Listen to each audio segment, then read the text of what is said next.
അതൊക്കെ അടിസ്ഥാനരഹിതമാണ്. ലീഗും സംസ്ഥയൊക്കെ എപ്പോഴും യോജിച്ചുകൊണ്ട് പോകുന്ന ഒരു പ്രസ്ഥാനമാണ്. സംസ്ഥയ്ക്ക് ലീഗും വേണം, ലീഗിന് സംസ്ഥയും വേണം. അതിലൊരു വിട്ടുവീഴ്ച എവിടെ ഉണ്ടാവില്ല. ഈ ജിഫ്രി തങ്ങൾ പറഞ്ഞു വേണമെങ്കിൽ നേതൃസ്ഥാനത്ത് നിന്നൊക്കെ മാറാം എന്നൊക്കെയാണ് അദ്ദേഹം പറയുന്നത്.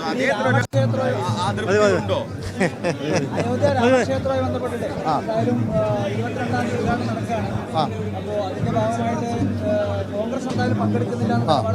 അതെ, അതായത് BJP രാമക്ഷേത്രത്തിന് ആരും എതിരല്ല. എല്ലാ വിഭാഗങ്ങളും, എല്ലാ മതവിഭാഗങ്ങൾക്കും അവരുടെ ആരാധനാലയങ്ങൾ പ്രധാനമാണ്. അതുതന്നെ പരസ്പരം എല്ലാവരും ബഹുമാനിക്കേണ്ടതുമാണ്. ഇപ്പോൾ രാമക്ഷേത്രം ഒരു മുസ്ലിങ്ങൾ അതിനെ അംഗീകരിക്കുന്നു. കോടതി വിധിയുടെ പശ്ചാത്തലത്തിലാണല്ലോ വരുന്നത്.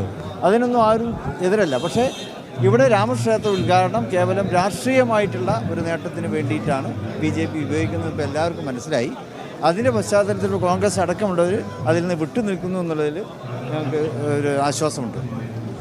ഓക്കെ.